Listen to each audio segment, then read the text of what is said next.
Welcome to the Catherine Vandome and Me podcast.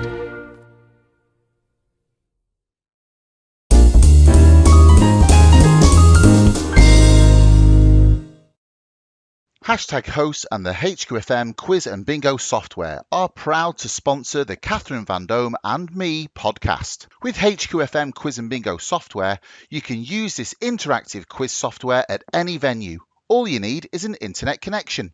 Go to hashtagquiz.co.uk for your free trial today.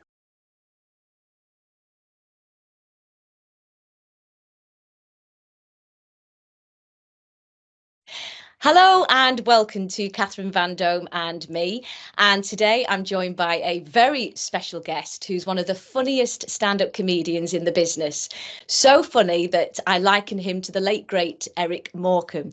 Please welcome star of stage and screen, the brilliant Mr. Steve Royle. Hello, Steve. How are you? Well, I'm all the better after that introduction. Thank you very much for bigging me up in such a big way. All honest. Post, as they say. Absolutely brilliant, Steve. Well, it's a pleasure to have you on today.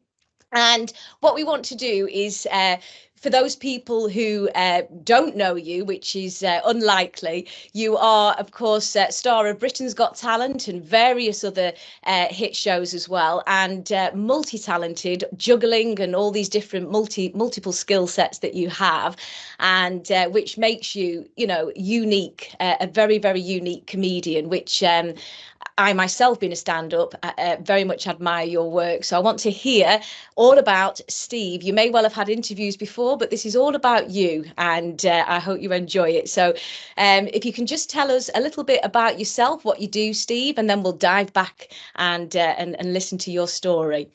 Well, a bit like you said in the introduction, I'm a jack of all trades in some respects. I call myself a stand-up comedian. I do the stand-up comedy clubs. But because of the nature of my act, I do get booked in all kinds of unusual situations. I've done everything from cruise ships, theatres, to even gigs in prisons. Oh, really? Oh, brilliant. I reckon if you wanted to go down a conversational route of unusual gigs, I've probably done them. Yeah, I started off as a theme park entertainer. That's how I first began, and then I think, like a lot of people, the patter started to overtake the juggling, if you like, that I used to do initially. And then eventually I realised that I was getting more pleasure from the patter, so that kind of took over. And now, I suppose in my set, if you like, if I was doing a 45-minute show, there'd be about 5 minutes of juggling and 40 minutes of just stand-up. Brilliant. So you're at the moment, Steve, for the purpose of today, are you doing stand-up shows all over the world today, or is it the UK, particularly the Northwest, where you're from? I'm all over the place. Yeah, in fact, I'll tell you a story. I've actually taken gigs on in Bognor Regis at Butlins this year. Wow! I've got about 10 of them in the diary. I did the first one last week. And when I took the bookings, listen, this is just me as an ignorant northerner here. I went, all right, Bognor Regis, yeah, I think that's like on the East Coast somewhere, isn't it? Near like Grimsby, that kind of way.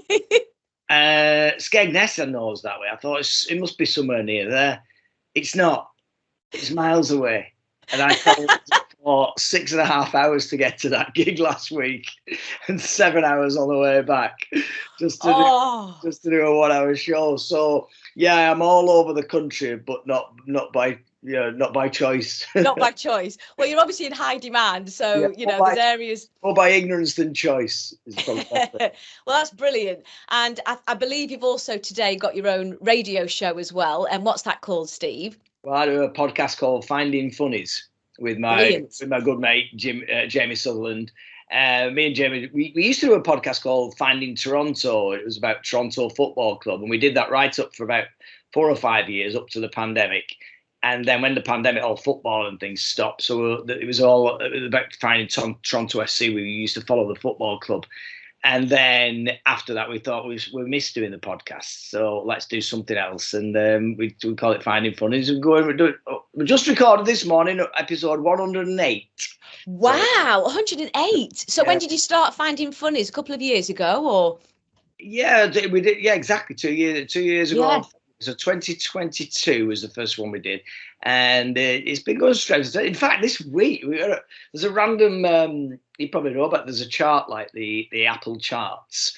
Yes. And for some random reason, we're at number 9 in the New Zealand charts at the moment. So if you've got any New Zealand listeners, hey, hi guys, it's me, the famous Finding Funnies podcast. Big It's shout out random. to New Zealand.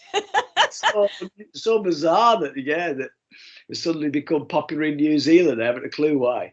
That's fantastic. That's brilliant. And so obviously you're going global with this, and you're both extremely funny and bounce off each other beautifully as well. I've been watching some of the shows. So it works very symbiotically. Is he a stand-up comedian as well, the gentleman that you're working with? He's great. He does a lot of after dinner stuff as well. A bit like me. I think we both pride ourselves really, because not many these days can entertain families, language, I suppose, is what I'm talking about.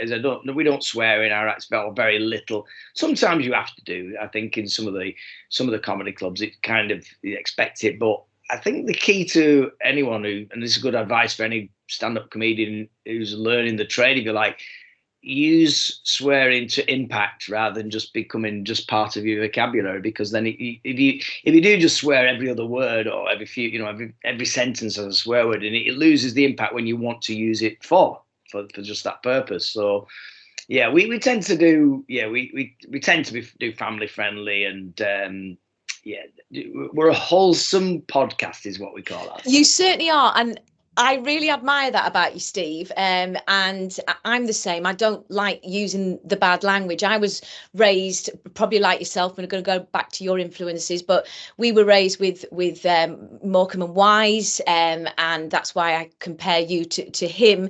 And you really have that gift, because the physical comedy as well, and the glasses and your mannerisms. And I've seen you live a number of times as well. But my father always taught me that his favourite was Ken Dodd. So he always said he admired the fact that Ken never, ever swore. And therefore, you also get invited to many more openings, I believe. You can do, bookers want people that are not just blue. I mean, Blue's a remit on itself. You've got the brilliant Chubby Brown, and he's got a particular crafted act. He's nothing like the character he has on the stage. He's, great gentleman of a man, and his act is superb. But you've also got opportunities, I believe, for yourself, like you say, to be able to do family entertainment. You have the gift. I've seen you working with children. You bring them into the show. You don't laugh above them, you laugh with them. And you can also do the same with the elderly and all the bits in between. That's a skill, Steve, because some people have the gift to be able to work with one or the other, but you can transcend all audiences. So what's your feeling about that? Because I mean, that's what I aim to do and try to, and then that's what I get most pleasure from doing, really. It's always lovely to look at an audience, to see a small child laughing on one side and an elderly gentleman giggling away on the other. Yes. This weekend, I did a really pleasure.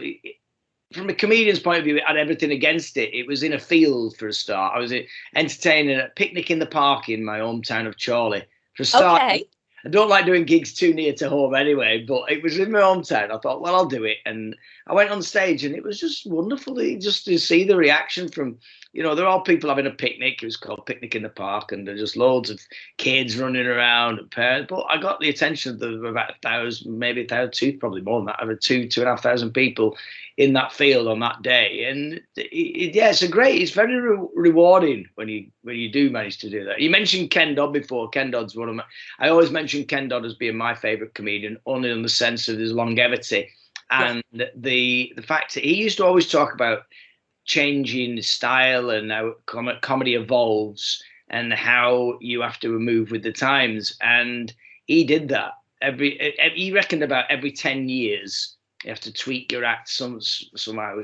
And it's very relevant to today, because there's things that I would have spoke about, and I know other comedians would have spoken about 10 years on stage, you wouldn't feel safe or comfortable talking about now. And that's just what comedy is. You've got to tap into the mentality of society of the time, if you like. And if you don't do that, then you're in fear of isolating yourself from your audience, but more importantly, you're in fear of these days being cancelled, which is no one wants to happen, do they? Absolutely. No, that's a very good point, because things are changing, good and bad, I would say. And the thing with Ken Dodd as well, the beauty of, he used to pass on information and wisdom in every interview he did. I was lucky enough to meet and interview Ken Dodd quite a few times. And he was so, in fact, the last time I saw him was just shortly before his death, sadly, at another guy's funeral. And my kids met me after. I was at Dougie Chapman, who was Dougie Chapman in Blackpool. And I knew Dougie well. He gave me my first break in pantomime, did Dougie. And at his funeral, I was sat behind Ken Dodd. So I just thought, I've got to take this opportunity to just thank Ken Dodd for all the knowledge he's passed on to me personally over the years. And so I did that. And he was very nice. He was talking about the eyes being windows of the souls. And he talked to my children and said, "Oh, you've got beautiful eyes, you children." And then he did a joke to the kids, which went totally over their heads. But I love the fact that he told them, I said, in years to come, you'll be able to tell your grandchildren, the great Ken Dodd told you a joke. And the joke was, he says, your father there, he says, he's got a bald head. We've got a bald head here at the front there. And that means he's a great thinker. It comes from the thinker's pose, you see. There's a fist on the head and the hair is lost here. And so your dad's a great thinker. But your dad's also bald on top here. He's bald right on the top there. So that means that's a sign of virility. Oh, he's a very virile man, is your father. And my kid completely lost at this. I haven't a clue what he's talking about. And then he goes, so your dad's bald on top as well. The thing with your dad, you see, he's bald on top and very virile and great thinker. The problem with them both at the same time is your dad thinks he's a great lover. That's the end of it. He told it a lot better than I did then, I'll tell you. No, that was very good. Very good. Very well remembered. Well, I've also always said that the thing with Ken Dodd, he became a victim of his own success, in the sense that people used to know him for just going on and on, doing too long and lead like 4 or 5 hour shows. Yeah. Or sometimes 6, Yeah, 6. Yeah, well, I remember walking through Blackpool, where I do panto every year at the Grand Theatre, and I was just popping in one night. It was 10:30, and I said, "Oh, what show's just finished?" He says, "No, it's not finished. It's Ken Dodd. It's the interval." It was 10:30 at night. It started at 7. So, but the thing was, he bullied people into, not everyone would stay till the end of the show. In fact, he used to do his finale at the beginning of the show. They have everyone coming on who was in the show, so that everyone could give him a round of applause, because half the audience will have gone home to catch the buses and stuff. But and did you ever support act him? Because a friend of mine, Mark Tedding, was asked to sing, and often he would get perhaps different genres, dancers, and I think that kind of thing as well, inside of his lengthy show for the bits where he's always having a break. I mean, I never actually got to do it on a regular basis. I did do once. Back did you? Hot days and juggling, yeah. Actually, the first time I ever met him was we had some friends called Sapphire. They were Stuart and Jane were a magic act, and they worked at Camelot with us, and they went on tour with Ken Dodd. And this one particular night, they asked if we'd turn up and to take a bow. And the idea was, it was Lady Anne, who's Ken Dodd's wife. Yes, she liked to play tricks on him and just get random people to just walk on at the beginning of the show, and that he didn't know. And so he'd be introducing all. I said, "I'd like to thank the Sapphire, the Magic Acts. You'll be seeing them later. I've got here Pete Lindup, multi-instrumentalist." And then he looked, and there's me and my mate dressed as the Black Knight in Camelot, and he just went, I haven't a clue who these people are. That's a great idea. Just completely throw him. So he's like, absolutely. Who? Yeah, it was utterly genius at the time. He was great, absolutely superb, and like yourself, my dad's hero. And they do say don't meet your hero, but he did, like you, just before. I think Ken invited him to meet him backstage just before, like you say, he passed, and my dad was absolutely overwhelmed. It was just his dream coming true. And there are acts like that. If he just condensed his best, if he just did 45 minutes like most comics would in a show, in each half, he would be undoubtedly the greatest comedian of all time. Yes. There's no doubt. But the fact that he went on too long is what's kind of soured. For some people, I think it soured his reputation in some respects. Do you think? Yeah. You see, my dad loved it for that. Known more for that than he did for being a brilliant comedian, and he was a brilliant comedian. Yes, But he was. It overshadows his accomplishments as a comic, because he just started doing daft stuff, which I loved. I have to say, Yeah. I always remember him coming on with a big bass drum once. He used to come on with a big bass drum, banging it and singing "Silent Night," which was just daft and silly, but so gloriously funny. Lots of silliness, but a bit like other high achieving comics, including yourself, where I'm thinking of Steve Martin, for example. His comedy, when I first started studying him, I thought, goodness, that's quite wacky and off the wall. But he's another genius, an absolute legend. And it's the wacky and off the wall that draws the audience in. If you can mime, juggle, bring random props on, as Steve Martin does as well, and certainly Ken Dodd, and yourself, if you can do that type of humour, Eric and Ernie, again, another example, that transcends all language. And that's another attribute that you have, Steve, that I'm sure you will be grateful for having, that you can then go on the cruise ships, and, as you say, entertain different ages, different backdrops, and visual humour will always transcend all language as well. So have you found that a help, in France or something? Yeah, I have. It's funny you mention that, because I don't always notice it myself. For some reason, I just make myself giggle with doing silly little things. And then I think if you can make yourself giggle with doing daft things, then you just assume that there's other people out there who'll find it funny as well. Listen, It doesn't always work. And then also, just in what I do and in what other comics like myself, but going back to Joe Pasquale used to be the same as well. It's just trying things. You do have to try things, and it's not all, it is hit and miss. Sometimes, you'll do stupid things on stage. I have a thing at the moment, which I'm trying to get. To me, I just find it really funny, but it doesn't always hit the mark. And it's the thing where I've got a tuba. Now, a tuba is a funny instrument just in itself. It's just ridiculous. It's so big and cumbersome. And I like the idea that in my act at the moment, I'm coming on with I say I'd like to pay tribute to everyone's favourite tragedy, which is a good line in itself, because it's just a ridiculous thing to say, that anyone would have a favourite tragedy. You know what I mean? You don't have a favourite tragedy. As a line, no one ever laughs at that, but for me, it makes me chuckle. It is funny, yeah. Everyone's favourite tragedy, the Titanic. And then I go off and get this tuba and the music. And it plays for about 2 minutes before eventually I just blow on the tuba, and it's just the sound of the ship. And then I'll stop again and go flick through another few more pages. And it's stupid things like that I find funny. That I do. But there's not many who do it. This is the thing. I mean, I've often thought, I've often felt the pressure as well, I have to say, especially on the stand-up circuit, feeling that I don't fit in, and that I should really doing, just doing the stand-up, just doing, observational material, etc., one-liners or whatever. But I think one of the things I got out of doing Britain's Got Talent was suddenly realise that there's an area of the market that I'm in that the very, very few people are in it. 100%. No, I was going to say very, very few people do what I do, in that, just daft, silly stuff. Yeah. And some people look at it and go, he just does that. Oh, he's a juggler, he's a prop act or whatever. But they don't realise the creativity gone into it, and you've got to really understand what might be funny. Not necessarily is funny, but what might be funny to an audience, what might make people chuckle. And I don't think sometimes I actually find a difference when people talk about a north-south divide in comedy. I do find there's a little bit of a north-south divide in comedy, in terms of, I think we in the north laugh at ourselves a lot more than in the south, and I think in the south also they need to know why something's funny.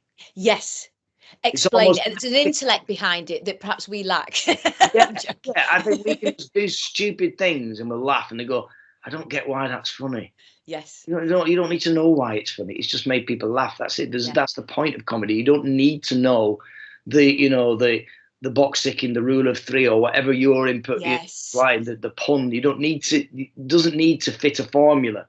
No, and we're losing that. Like I said, with Ken, Eric, Steve, all of those were losing that just bare bones comedy. The Sooty and Sweep show, the people who have, the puppetry artists, the comedians with puppets and things, Rod Hull and Emu, all of those late greats, as you quite rightly said, we are losing it. But actually, what you transcend, as I say, is the children's humour. So if people can go into their souls and find their inner child, that's what is humorous. It's the funny bone. You've got that funny bone. Not everybody has. There's many comics out there, Steve, and I've met and worked with many, but you have got those funny bones through and through. But you're also, what I admire most about you, because that's what's most important in life, is you're a gentleman and genuinely loved by all, and that is that doesn't transcend everybody. You really have that quality and attribute, very kind to everybody in the business, out of the business, very respectful, and that's why you've got such a wonderful career that you have. So honestly, I'll just have to thank my parents for that. I think that's just. Well, I'm going to go back to that, Steve. I want to take you back now with that, and ask you what. First of all, where are you from? Where were you born, Steve? Well, I was born in a village called Milnrow. Now, Milnrow is between Rochdale and Oldham. Yeah. It's most famous for being the last turn off on the motorway before you go over to Yorkshire on the M62.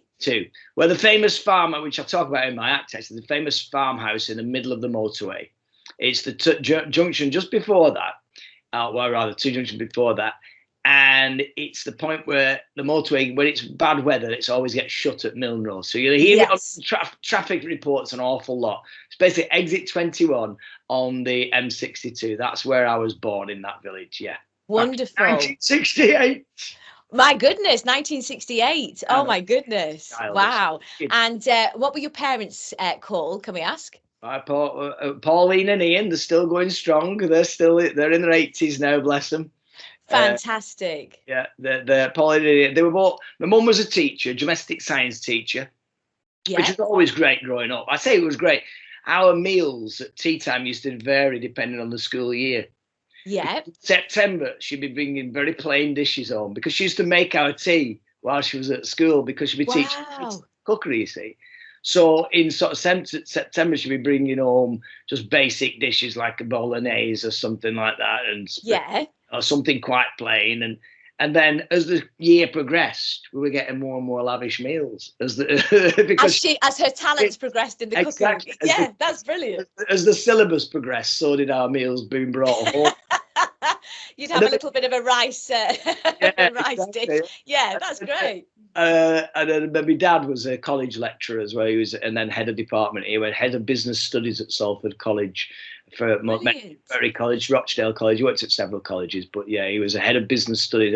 He's still to this day the cleverest man I've ever known, and even his memory is incredible. He's 85 now, and the other day I was phoning him up. Funny enough, I was having a conversation. I think it was with Jamie actually, doing the podcast with, and I said, I was talking about you the other day, Dad. I said, your memory's so good. I said, for a man of your age. He said, oh yeah, not doing so bad.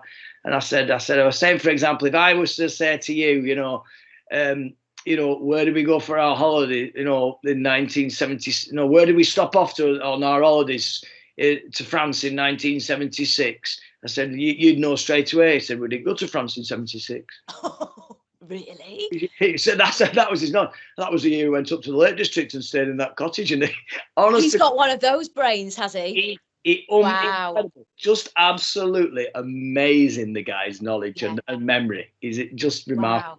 Yeah. So and is he like that with like Eurovision? So I know people who can like name. You just say, all right, 70, 78, who won? Is he like that with? Well, it was more like history is more of an industrial revolution. He give you tell you when the spinning jenny was created, where they'd be able to tell you who was the entrant for Europe. Perhaps that's not the right 1987. I don't think it'd be any good. No, Eurovision is definitely not my dad's forte. Without mastermind, without a doubt. But that's great. So is he a funny man as well? Would you say your parents or your mum funny bones? He always definitely had a sense of humour.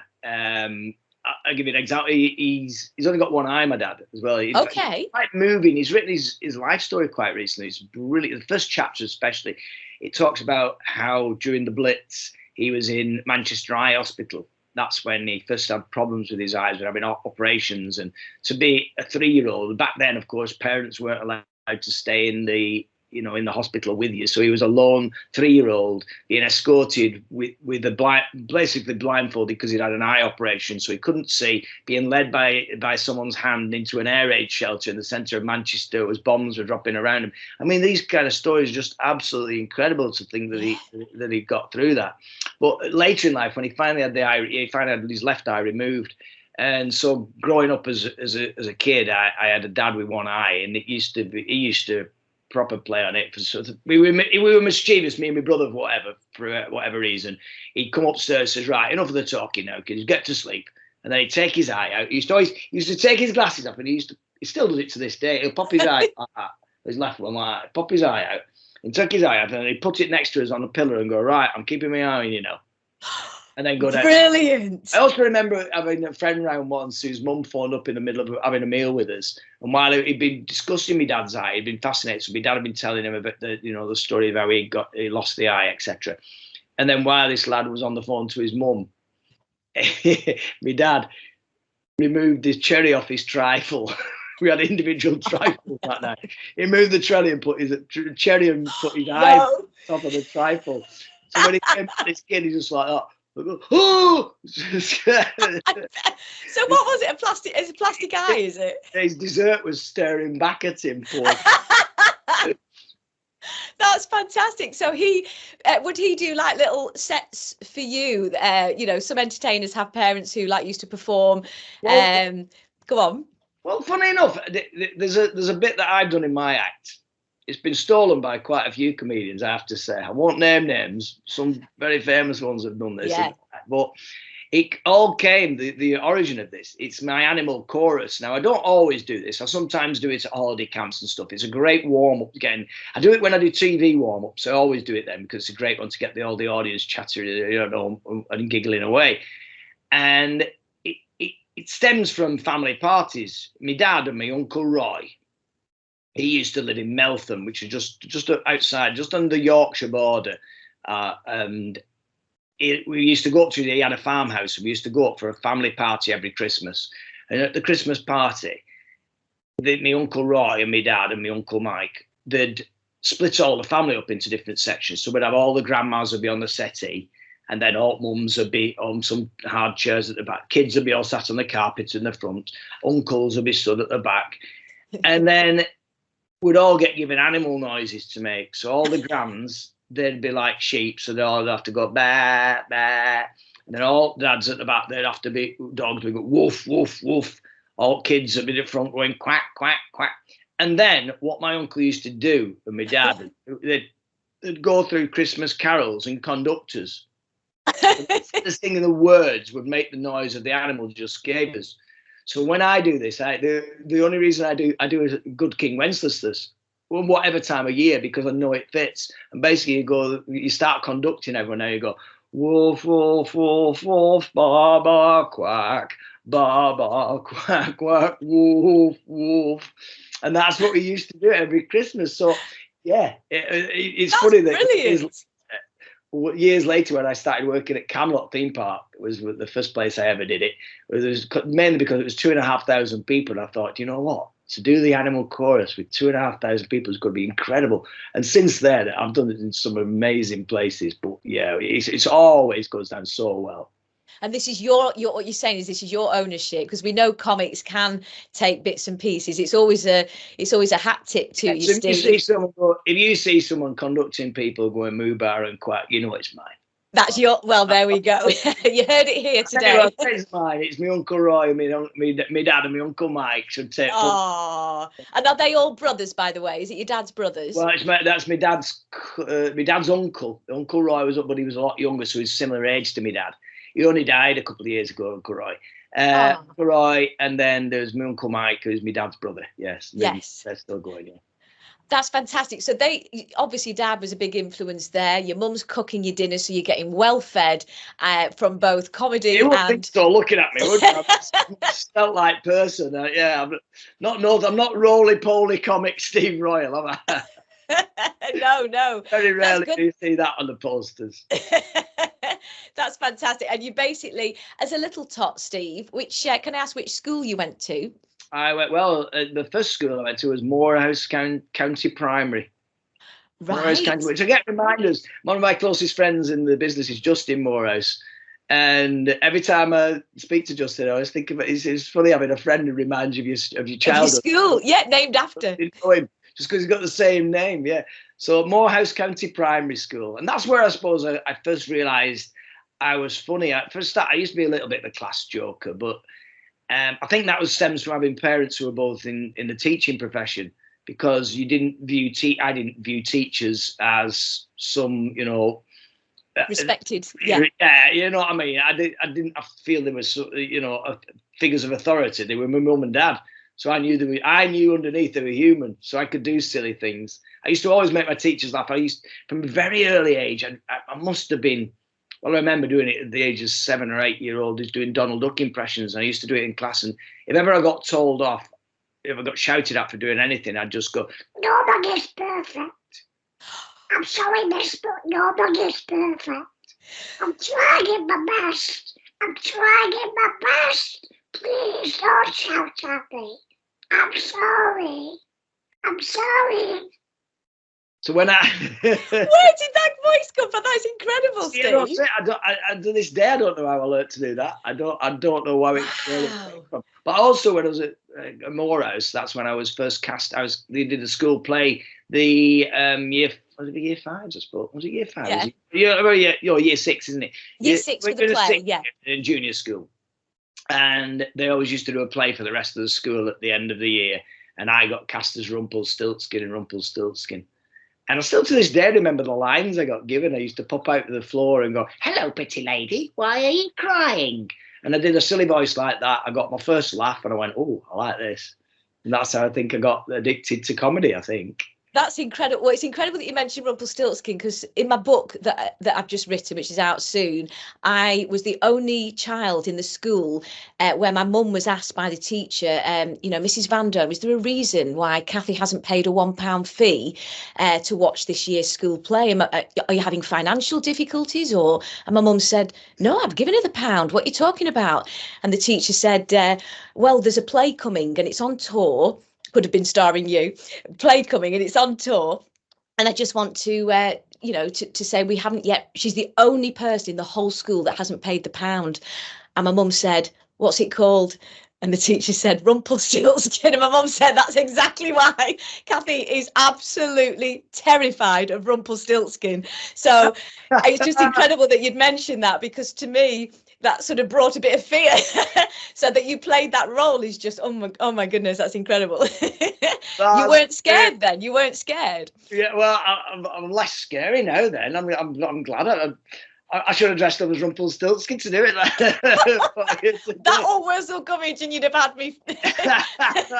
Oh, Wurzel was a legend. I love Wurzel Gummidge. That was another absolute sheer fear. Glass of orange all over my friend's nana. So you weren't a scared little boy. It sounds like you had a fun childhood, whereas I was frightened of everything, you see, in my childhood. But you're saying that you were, I was confident, but I was always frightened of scary stories. You didn't have that connection then. You obviously just laughed your way through and thought they were funny and then played them. Is that right? Yeah, I suppose I did. Yeah, like I said, I think, as you can tell from my family, we always had a sense of humour. We're always a very jovial family. Always my dad like very good sense of humour. So, and I also remember early influences for at the same time.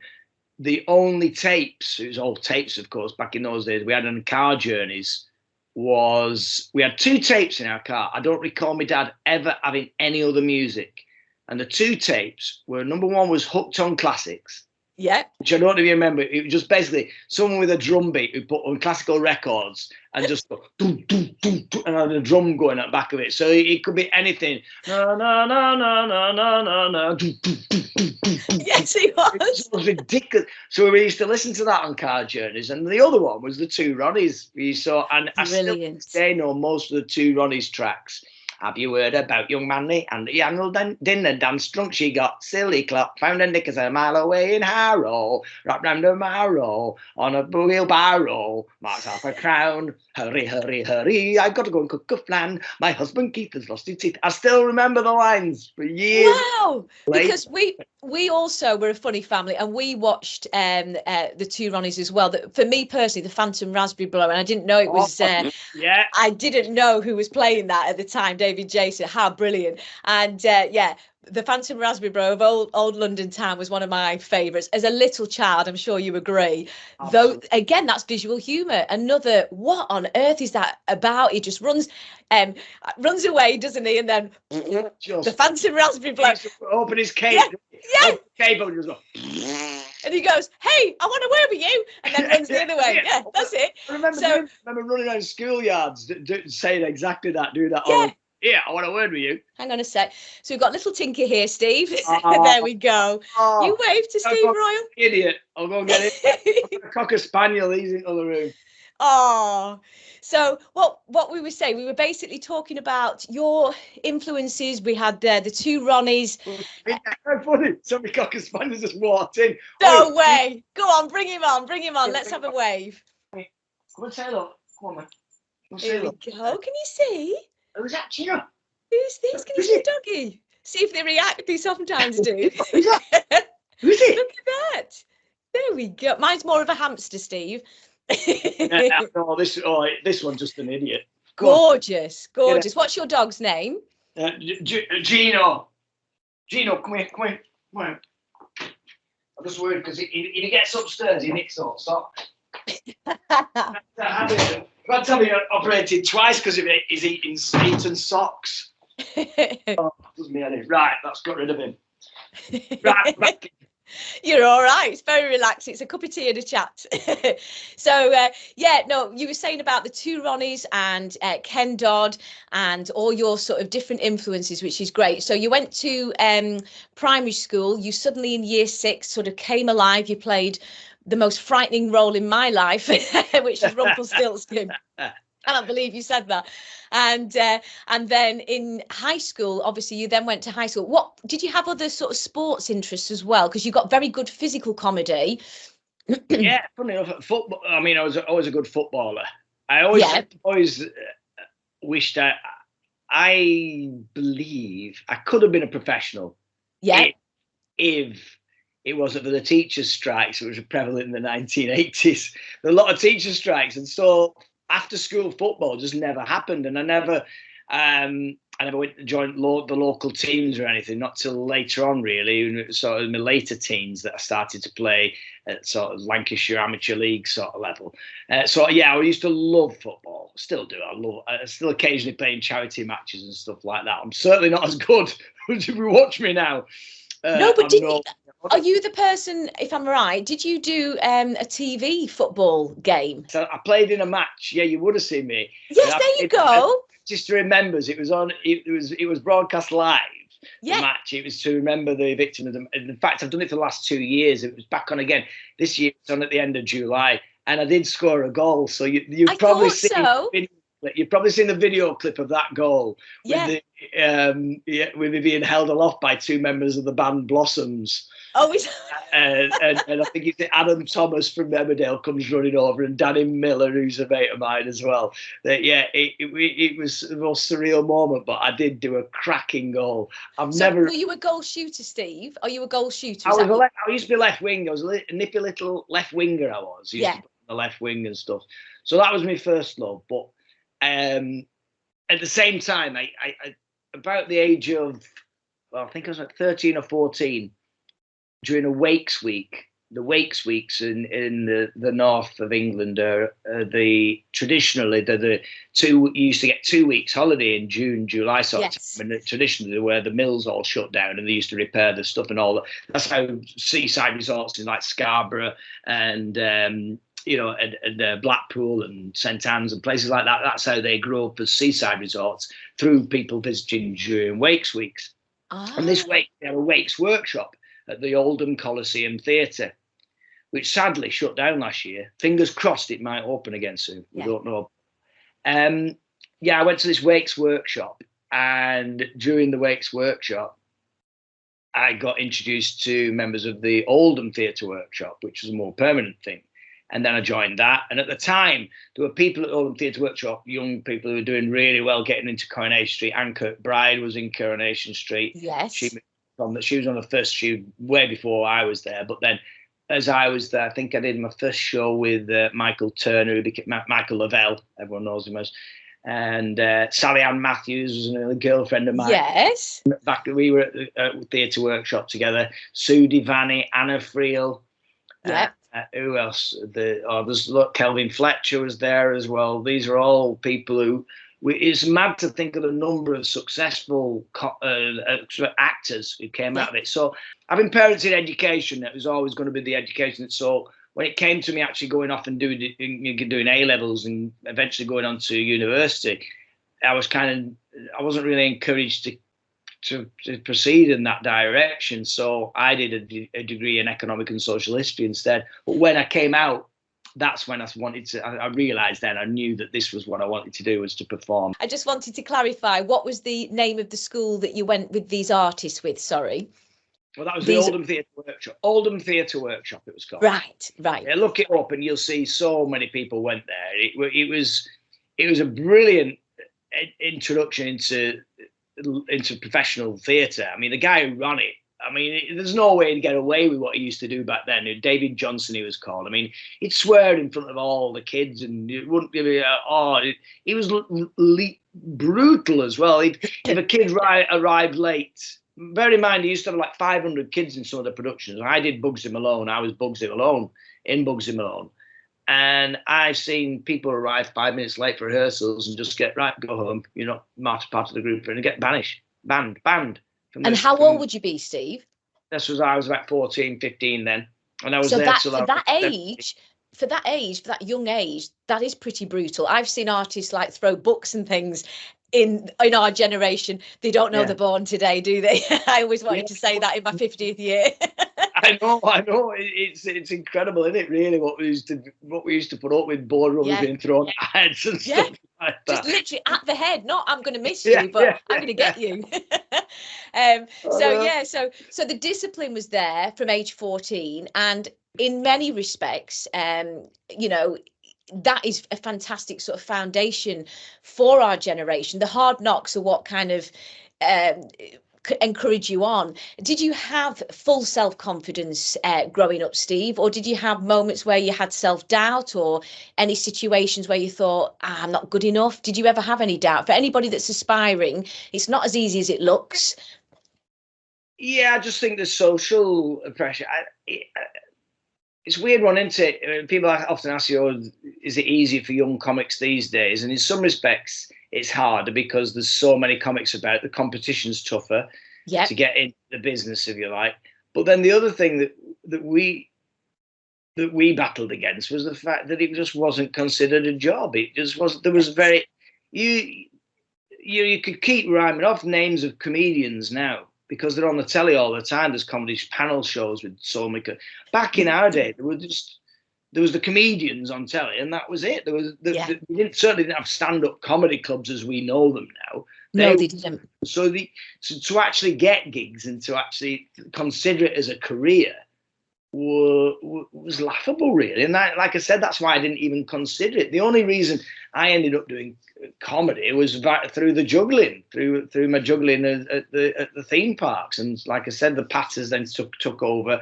The Patter eventually took over from the juggling itself. That's so take us back to the juggling, because when I was 9, I think I learnt to juggle by the water just with 3 stones. I cannot juggle like you, not even close, but just 3 stones, because they have to be heavy weightish to an extent for me anyway.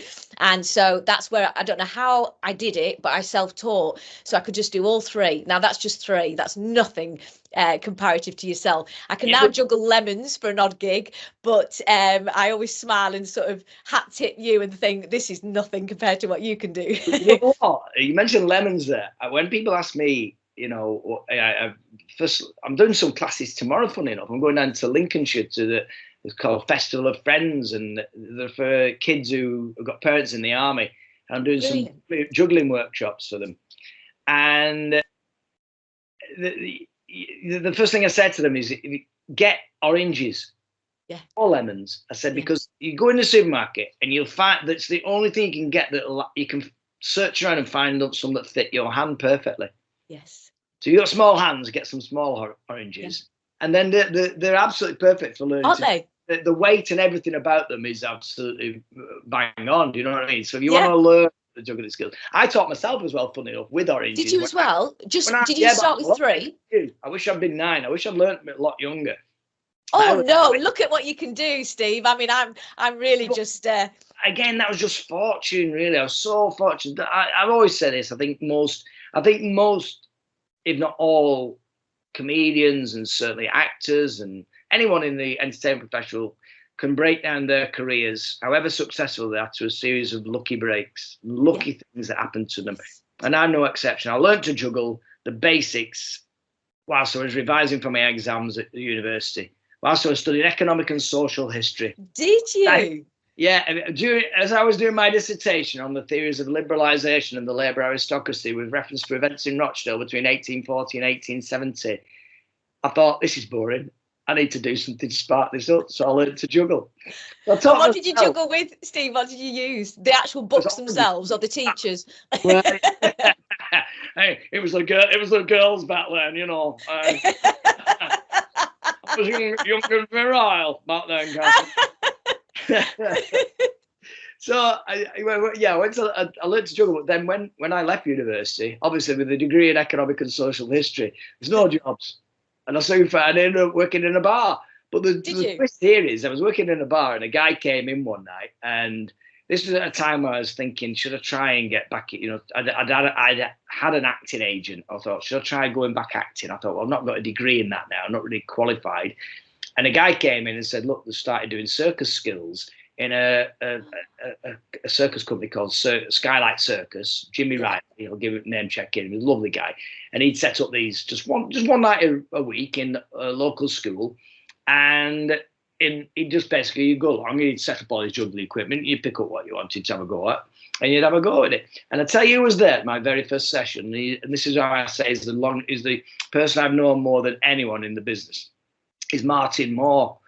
Now, Martin Big Pig Moore is a comedian, and he was in that session. And if you know Martin, he's famous for him. He's got a really big beard, huge, big fella. Back then, he was just a quiet Irish lad in the corner. He didn't even have a beard. He's just clean-shaven fella. I just remember him rolling balls from the side of his head like that. But so I've really, wow. 1990, I learned to juggle. So yeah, that's how long I've known him for. So 35 years. Can I ask how old you would be in 1990? I was 16. In 1990, I'd just been 21. 21. So right, so you were 21.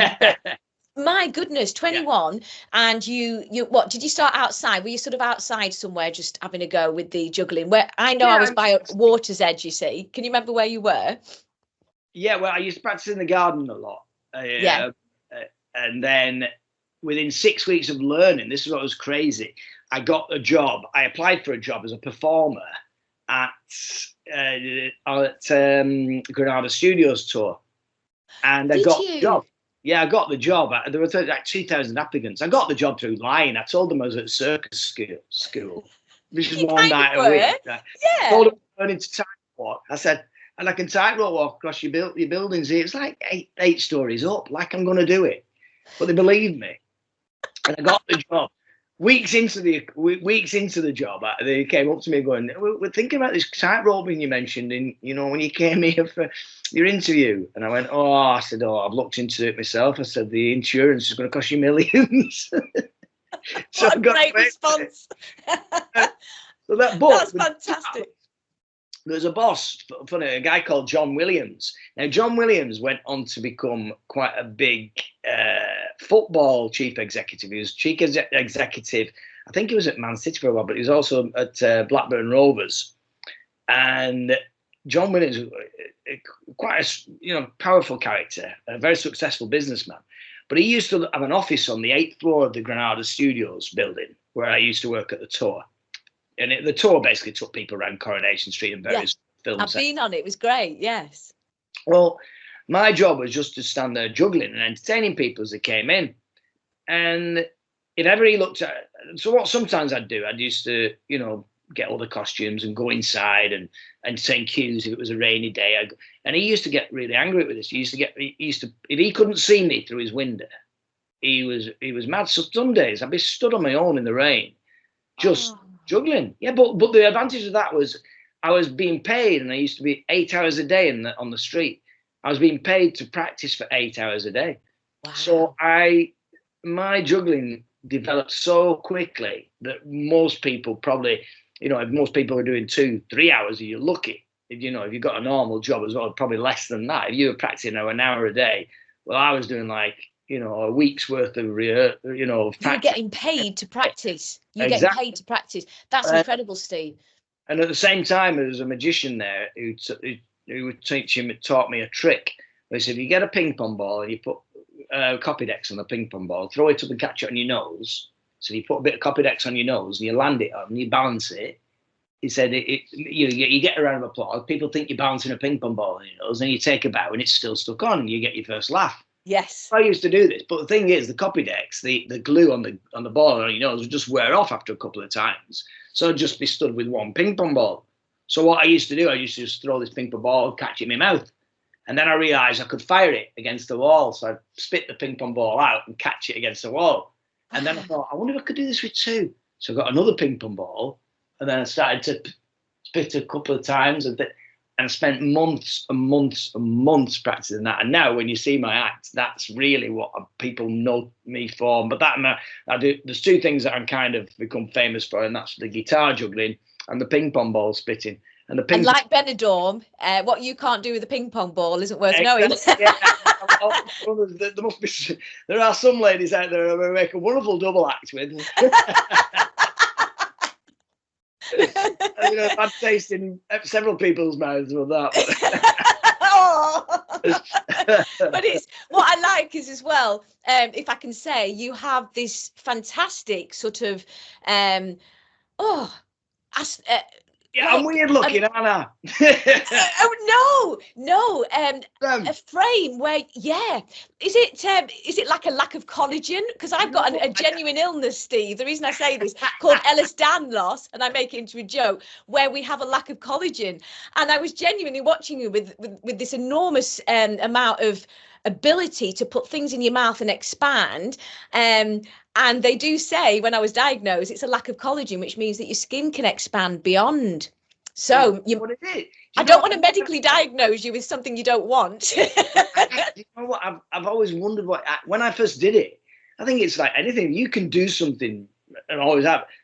And then you see other people doing it. You go, what? Can you not do that? Yeah. There's those people who you can bend the fingers right back and go, "What can you not do?" Yeah, me. Ehlers-Danlos. It's joint hypermobility, but we also have. So we're brilliant for being inside a magic box. But the first time I got in, I realised I was claustrophobic. I was with Andrew Green, the magician. He was thinking of employing me, but we realised I'm petite, you see. So it would have been perfect, but I couldn't breathe. So that was funny. That's in my book as well. But the point is, so you couldn't get the knives out quick enough. I squeaked. Yes, I can't breathe. And he carried on and he took him out. He was brilliant. He wouldn't rush, would he? He's always a showman. I know Andrew very well. Yeah. How many people want to put a knife into me, and he got the opportunity? So the main thing is, what I learned from that is the hypermobility. The I can sort of put my what do you call it, elbows onto the floor if I bend forwards. So real excessive joint hypermobility, and basically a lack of collagen allows that as well. So I just wondered if you have hypermobility as well, because lack of collagen means that you can have the rubbery face, what I call rubbery. I hope that's not an insult, where you can actually put the ping pong balls in and extend, which is I've not seen anybody else do, Steve, that you can. There is try and do it, but most people can't. They really struggle to get them into the cheeks, and they're like, and when they do, they're like, how are you doing this? How on earth? I'll tell you a little story actually that's made it harder recently, and this is a true story. I've done it for years and years, the ping pong balls, and then suddenly I started to order ping pong balls because I'd always spit one out into the audience. Pre-COVID days, I don't tend to do it these days, but I used to end up by spitting one into the audience and they get a laugh at the end. And so I used to regularly need to reorder ping pong balls, and then I started to, as I was putting them in my cheeks, I started to think, it's getting harder to put them in my cheeks. Is my cheeks getting smaller? But what it was I realised the ping pong balls are getting bigger. And I looked into it, and there's a reason. Apparently, a few years ago, Sky Television or one of the channels started to table tennis became quite popular, and they realised that if the table tennis balls were slightly bigger, they could pick up on camera a lot better because it's such a fast game. Yes. So the International Table Tennis Association decided to change the regulation size of ping pong balls from 38 millimeters to 40 millimeters. Now, you wouldn't think that 2 millimeters would make a difference, but it makes a difference for the cameras, and it does make a difference in terms of when you put them in your cheek. And that's not a conversation that any other person would have.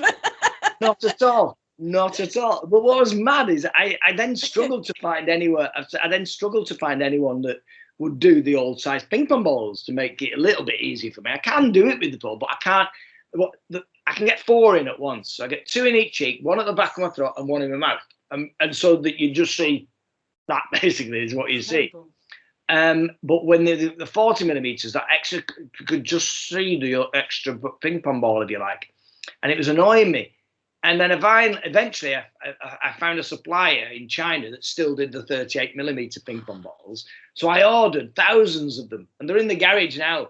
But then COVID came around and I don't spit them out as much. So I've just got loads of, well, I've certainly got enough to last me out. I'll tell you that. Oh my God. Well, when it's all over, they'll be going crazy, won't they? This is what you've been missing. But I think as far as it all goes, you can also spin around as well, can't you? You can spit a ping pong ball into the air. Am I right? Catch it. What do you do? Catching it behind or something? Okay, I've done also. Listen, I've done so many different tricks with the ping pong balls over the years. There's things where I can hold a cup behind my back, stick it, That's it. A lot of tricks that I do. I do them they're great for TikToks and things like that. But in terms of live shows, I've often said. I mean, earlier on you were talking about the difference in audiences around the world, and one difference I find is particularly in this country, which I do predominantly order entertaining English audiences. Juggling is just not. It's not looked at with much respect. Do you think? Yeah, because I think we're taught in this country, and I've said this in several interviews in the past. We're taught from. Most kids in this country know the expression "stop showing off," and I reckon it's an expression that's not used in a lot of other countries. Certainly not in America. See, American kids are encouraged to show off, whereas kids in this country are not. So when you do things like that, when you do things like spend hours and hours and hours practicing a skill, you then show that to an audience, and it's just showing off. Is that how you see it? Because it's interesting, Steve. And I like what you said earlier as well about how you personally, because it's often our own personal feelings, because I spoke to another artist and we were talking about how comedy is often sometimes can come from a place of lack of self-love or self-worth sometimes. But do you feel that it wasn't the case for you? You just sort of embodied how your father was and continued with that? Or do you have any essence of somebody loved me? That was what I was doing anyway. Yeah, Going on stage because I wanted around. Go on, sorry. There's definitely an element of that. I'm one of three children as well. I've got an elder sister and a younger brother. And I think when you're the middle child, I'm middle, yeah. right, well, there you go. You know what it is. You're fighting for attention because the oldest child has always got attention and had that the early years where they were the only one. Yes. So they've always got that. The youngest one is the youngest one. You're protected, and you're in the middle. And also, you're like the chief negotiator in the family. You negotiate between them two because they're always arguing because there's a bigger age gap between them. So I think it's just finding your own identity. So the problem is there's definitely something in that, in a sense that, yeah, you want to, I don't know, just want that little bit of attention. Yeah. You want to be loved, and Yeah. the audience, and that's the other thing, the power of comedy over acting, for example, or that my dad used to give me a lift to town on his back. And I thought that was a really good joke, but absolutely, this guy shouts out, "I feel sorry for you." And this is in London's West End. So it was brilliant, though, for all the wrong reasons. So, and I was doing short jokes about myself. And of course, they can't see how short you are on stage. So it isn't, I mean, I'm 5'2", I'm not particularly short, but the point being, they can't see that. So it's not as funny. As we said back then, back in the 90s, etc., jokes were quite differently crafted anyway. But yeah, I just thought, okay. And I thought that night, right, you've died tonight. It cannot ever get any worse than that. And I've never felt that it's been to that level before. So what's your worst ever death, Steve? And I don't mean at Camelot. First of all, good on you having that mindset, because that's what a lot of people can't get. That mind, you've got to have that mindset. You said it can't get any worse. Yeah. And then you've hit the lowest point that you'll ever get. And dying. I mean, everyone says that it's the toughest job there is. You've got to be brave to get up there. But it's at the end of the day, it's just people very quickly forget deaths. Yes. I think that's what. When people talk about, they talk about when I did Britain's Got Talent and that, and they go, oh, what if it had gone wrong, and wouldn't you never, and they puts a lot of people off from doing it. And you go, listen, no one's going to remember. Only you will remember. Did you ever feel that there was a moment, as I've just described, you don't need to say where or when, but that you felt, that's my rock bottom? Go on. I'll tell you, the only club that I ever died twice in, and I think I actually died 3 times in the end, was the Hyena Comedy Club in Newcastle. It was famous for it. It was a really tough. They had an owner who just didn't believe in throwing people out was the main problem. So whenever they had a rowdy group or anything, I remember physically people shouting and throwing things at me as I juggled with 3 guitars at the end of my act, just saying and telling me to F off, basically. Oh no! On stage. But I laughed because the ridiculous thing, whenever I've died, and in more recent days, when I have died, I always go onto the mic because I get a sick pleasure going, look, none of you will believe this, but this very rarely happens to me. So stay here now. I said, I'm going to do another 3 minutes just because I can, and you don't want me to. And I do longer. If I'm dying, I'll go on and do even longer because I find sick, and there's some kind of sick enjoyment from it. And I think you have to have that mentality. You have to have you've got to try and derive some kind of pleasure with it. Listen, I'm not saying if you're dying every night, pack in. Yeah, it's time to go back to economics. Get to a point when it's not really you. Do you know what I mean? Yeah. And I'm not saying in that sense blame the audience. I'm not saying that at all, because sometimes it can be the way you delivered it that night. But what I'm saying is you will not take it as personal and as an indication that you should change your career path or anything like that. You know what I mean? I do. And that's why I was wondering, because obviously you're talking about dying potentially recently, which I can't imagine. But I'm talking about when I, very first gigs, basically, which is where you really are trying to craft your material, and coming from a musical theatre background where somebody else has written the production for you. And that's what I would do. I would often rewrite songs the way that you do the juggling. I would rewrite songs so that it gave me that sort of, all right, well, I can do this bit. That's going to be okay. I feel more comfortable and safe there. Right, let's try a few gags and merge the two. So rather like yourself, you've got something to lean on, which is your visual comedy, which is what you said quite rightly. So you started off at Camelot doing, and then the patter grows. And Billy Connolly did the same, didn't he? He sort of started off doing music, and Phil Cool, I think, may have done the same. And then you start to bring the... Steve Martin was the same with his banjo and that, yeah. Yes, and it just gives you that, well, do you know what? I'll rest my laurels on some music because everybody likes music. And that's the difference between raw stand-up and a musical act. And I was a little bit like... or I was likened to, which is very complimentary, Carolina Hearn. So when SARS outbroke, so we're talking years ago, was it 2003 or something, I came on and said I was like a Pontins holiday camp hostess in the wig. So again, character comedy, different to stand-up, very different genres, but much easier to be a character comic.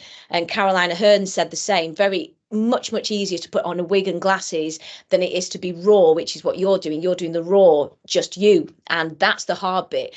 And I think I did welcome to sunny adventures in rural Slovenia, or for short, SARS. And so that was my sort of, easy to do character, but very hard to do just you. So when I started to edge into just me, that's where you're learning. What can you tell the audience about how you transcended, from one genre to another? It's interesting you saying that. I don't entirely agree with you what you said. Oh, you don't? Okay. No. The reason is I think you've got to be whatever. To be a good comic, you've got to be whatever you're comfortable with. Now, if that means putting a costume on, if you feel more comfortable like that, but there are others who would be the total opposite to what you just said. There are others who would find it easier to be themselves than be told to put a silly hat on or a wig. Oh, interesting. Yes. So it's not to do with what you're wearing. It's not that being a character comedy is easier. Having a guitar, songs is easier. Right, it might be that it's easier for me. Right. It's to do with what makes you as a person comfortable in front of an audience. Right. You understand the difference? I do. Yeah. Thank you for that. For you to say you think it was easier, it was just that it made you feel you were a bit more hidden, and that's what you needed. Yes. That's exactly it. So some people get embarrassed putting a wig on and silly glasses. So for them, it wouldn't be as easy for them. And that leans us into the pantomime genre, which I want to talk about with you as well. So you are recalled, which is always an established act. You're putting bums on seats, let's put it that way, regularly at the Blackpool Grand every single Christmas season, Steve, which is, your name is always up in lights, and many people come only to see you. And that's incredible. Obviously, they love the whole panto genre as well. And there's some great acts that you're with. But what an accolade. And how many years is it that you've been called back to do the pantomime there, talking about wigs and glasses and things, as you quite rightly said? And how does that feel for you?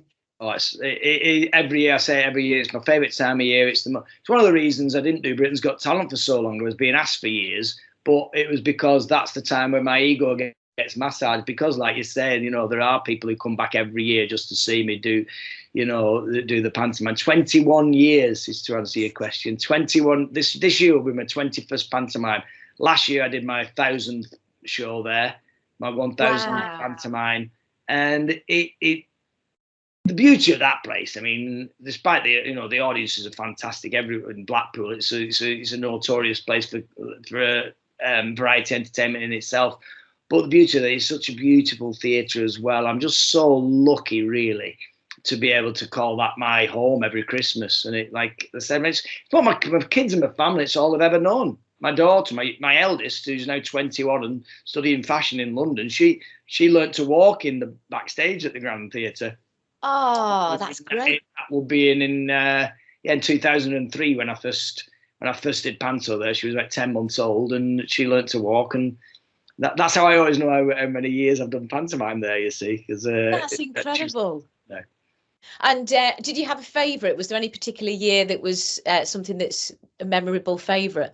Well, I've always loved it when I worked with Tom Lister twice now, 3 times. When we've done our own stuff as well, we've done our own shows and we did our own online pantomime in the pandemic. But Tom Lister's a good friend of mine, one of my closest mates, and we just have this ability. I don't know, we're a bit of a double act, really. We love creating stuff together, and so yeah, every pantomime I've done with it, I've done 3. I don't think now. I've done 3.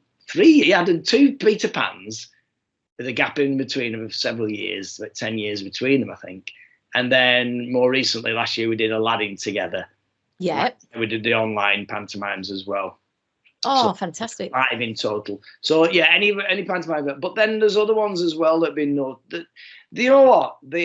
Every single one has a different memory and a different, and they're all glorious memories. I've worked with some amazing people. Amanda Barry, just the fact that I worked with Cleopatra from Carry On Cleopatra, it's incredible. And they work with you as well. I'm sure she's talking about that. You never know. It's just, and again, I just love that. Entertaining on all levels. That's what I love about pantomime. It's just so beautiful to be able to entertain the old and the young at the same time, and it is lovely to come out of the theatre at the end and get all the people waiting at for your autographs and stuff like that. It's just very, very flattering, incredibly flattering. It is, and also, I mean, you're a likeable soul as well, very much likeable soul. And if you tell the audience, in case anybody hasn't yet seen you in the last 20 years and they want to go this year, what's this year's pantomime that's coming up, Steve? And what part do you come back as each year? Well, this is always one of my, when you mentioned my favourite, this is probably the favourite character to play is Buttons. I think anyone who does panto comedy will tell you that, because it's the only character where you actually feel like you're acting, proper acting. I mean, I do always joke about each year, because you think about the characters that you play in various, from Sleeping Beauty, Snow White, Aladdin, the names like Wishy Washy. Now, Wishy Washy and Aladdin is, it's a bit like that. I wish there was a fine nuance between the year before where I'd be playing Idle Jack. Yes. It's fine nuances of characters. They're all the same person, basically, but with Buttons. I love that. The beauty of playing Buttons is that you have a proper empathy with Cinderella. You look after, you're a carer. You're the only one who cares in the household, if you like, about her. And there's some lovely proper, like what I call proper acting moments. Like I said, that's what I wanted to be initially as an actor in the first place. So for me personally, I love playing the character of Buttons. So yeah, that's what I'll be doing this year. And also years ago, I wrote a ballet scene, which is all played on the words of, only because my daughters do ballet and they used to come here and talk about we've been working on our attitude.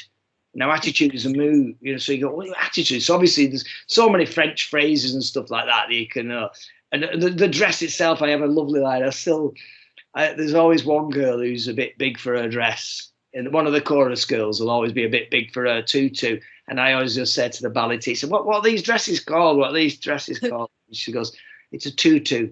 Bless you. What are these dresses called? No, it is a tutu. Oh, it's a tutu. A tutu. Yes, that's the name. I'll be honest with you, I think she could do with a 3-3 or a 4-4 now. She's going out. Can you still say that today? We'll find out. There's no way I'm putting a line like that. I'd rather be cancelled than lose a cracking gag like that. That's brilliant.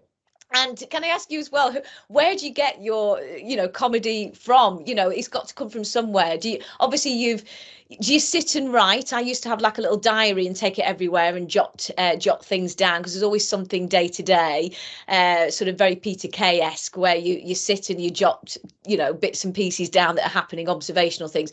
Where do you get it from? What's what influences you? Exactly the same, just stories, things that happen. Yeah.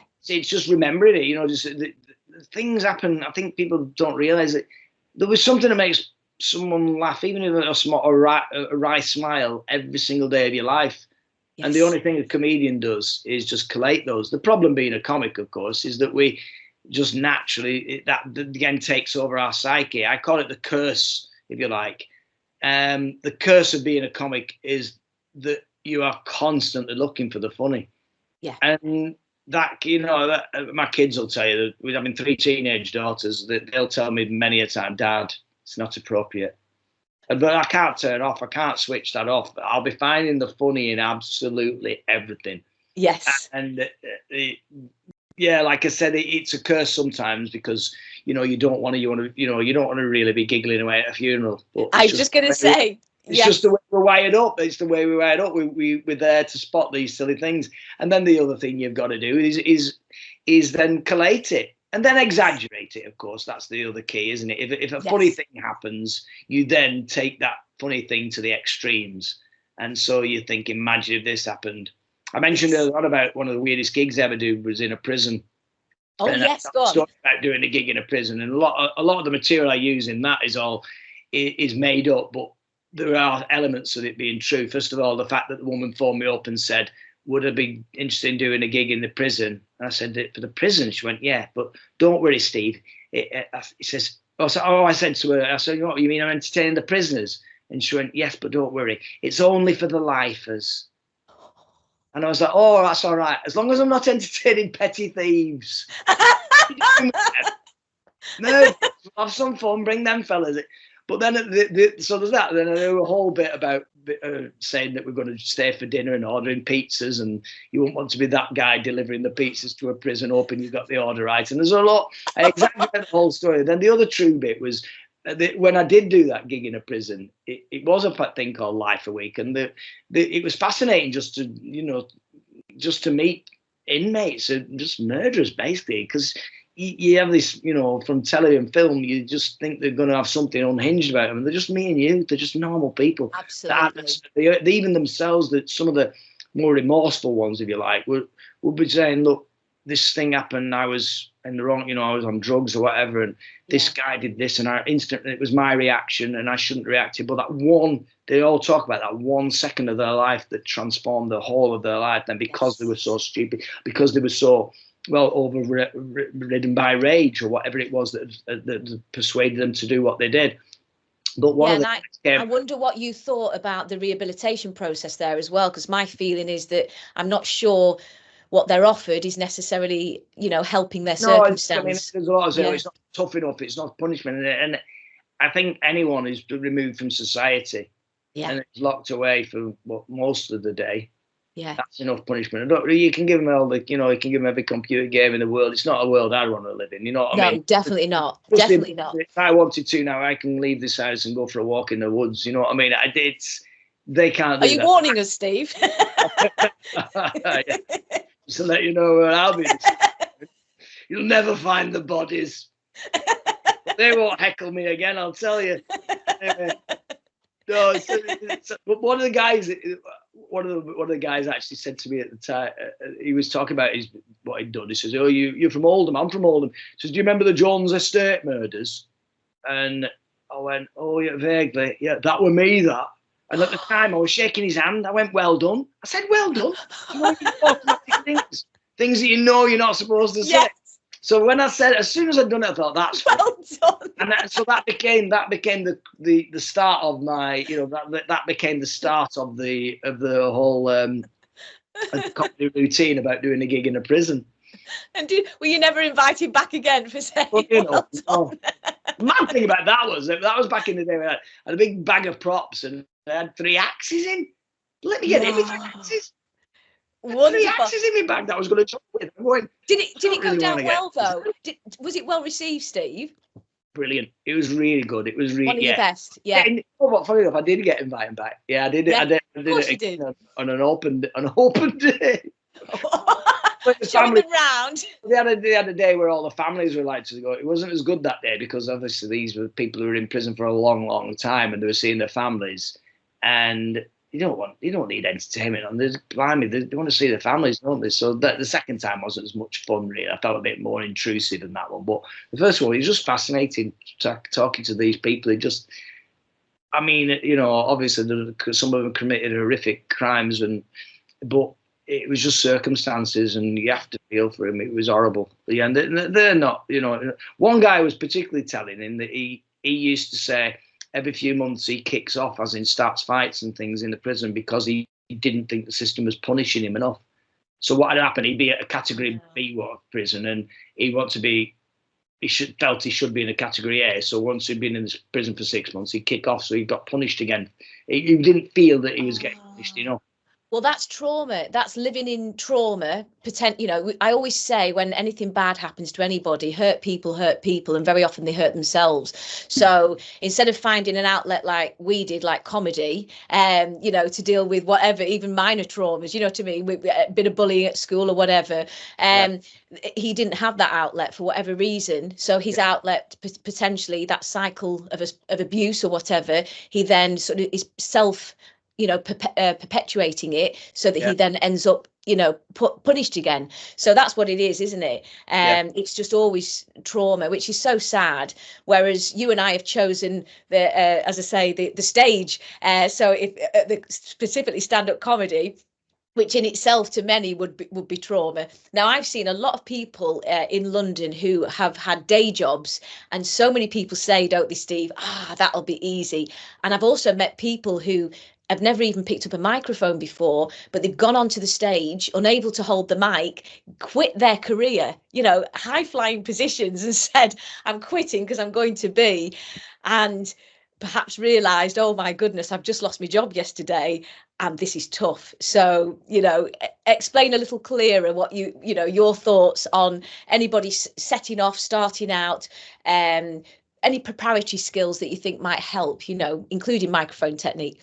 Well, key is the confidence. Confidence is the key, rather. Yes. I've always said that. And that goes back to what you were saying before about, whether you have to obtain the confidence by being in a character, do as a character. Because I think we all become a character anyway. That's the other thing to add to that, is we all become a character when we're on stage, whether we realise it or not. People like Jack D. I've never met Jack D, but I heard he's actually a really jovial guy, but he has to become he used to go on stage, apparently, he used to go on stage quite jovial, and then one night just decided he was going to pack it all in, and he went on really fed up one night and got bigger laughs. Oh. As a result, that was what his act became. And the ability to not laugh. I mean, we can't stop laughing, can we? We're a big smiler, you and I. Yeah, but his ability to not laugh is quite hard. Yeah. I think that's the other thing. I think we always admire comics who are totally different to ourselves. Do you know what I mean? Yes. A different way of performing, and I think that's why I do admire any dour one-line comic who can just stand at the microphone and just mumble his way through 20 minutes, and you're just going, I just wish I could do that, because I feel like I'm exerting so much energy. But that's the key, is just to be comfortable in what you do when you get in front of the microphone. And it's easier said than done. Some people can achieve that easier, but once you get confident in yourself, and once you have that confidence, that's when you've made it. That's when you do. It's difficult to say. Of course you'll fail. I still die occasionally. There are some gigs that you struggle with audiences when you're just not on your A game, if you like. But I think once you've found your kit, once you are totally confident in your own act, then that's when you've made it. And do you think that comes with age, though, Steve? Because obviously, as we age, we're not as bothered, and that's something that I found. Yeah, there is an element of that. There's definitely an element of that but some people just find it quicker and sooner than others. People like Peter Kay was dead young, and Jason Manford very quick to find find that they were confident on stage, and so for some people it happens sooner than others. Yes. And has your dad ever done any stand-up or been present on stage? No. I know your family have. Your wife and children were on Britain's Got Talent with you. Am I right? Yeah. Well, the reason for that, though, was that was because it was pandemic year. And when I did the auditions for Britain's Got Talent, I kept it a secret from them. I never told them. And so I just phoned them up after I got my 4 yeses and went, hey, I just got 4 yeses. And they're going, what do you mean? I said, just been on Britain's Got Talent. And they were going, you haven't. I said, I have. I just filmed it. I said, but don't worry, because I'm into the semi-final now, and you can come down. But then the pandemic hit, didn't it? So they never got to do the semi-final. They had to watch it on Zoom, on the Zoom audience. So when it came to the final of Britain's Got Talent, I thought the only way my family now are going to meet Anton Decker is what they wanted to do, is if I write them into the act. So I wrote them into the act. It was genius. Yeah, Genius. I still say that it cost me £250,000. I also had the choice. I already had the idea of doing the in my final routine. I did a synchronized swimming routine with people, Yes. and they offered me 14 dancers. 14. I could have been isolated with 14 dancers, and I chose my family over them. That's love. But it could have also been Les Dawson's dancers. It could have been the roly polies. What's in your imagination isn't necessarily what they're offering. Yeah, not the same ones I got in the semi-final. So, but you got some great performers, because obviously you got your whole family. I mean, what a wonderful memory to take away with you. That's your prize, Steve. Yeah, I think. And what position did you come, by the way? We all wanted you to be first, and it escapes me the winner. I'm trying to remember, but what position did you come? I came third. As You I came say, third. at gigs, I say, look, it always gets a cheer. I say, I came third on Britain's Got Talent in 2020, and he gets a cheer. And I said, don't cheer, because in all seriousness, if I'd have won, I won't be doing this. So my failure, Catherine, is your gain, is what I'm saying. Well, we are really pleased. £250,000, I'd just be sat at home doing nothing. The truth is, though, I don't think you are, like I'm not. I don't think you're encouraged by the dollar. I think it's your heart and a passion. And I think Eric was the same. I mean, he lived till I think that was the first time I cried, when Eric Morecambe died. Really? Like properly cried for a celebrity that I didn't know, if that makes any sense. And I was at Pontins again, and I think I was around about age 9, because I can't remember the year he passed. But I heard at Pontins Eric Morecambe's gone, and I was absolutely shattered, because I used to watch the comics and I would think they were old, and of course they'd be a lot younger than me now, coming onto the stage with a long corded mic.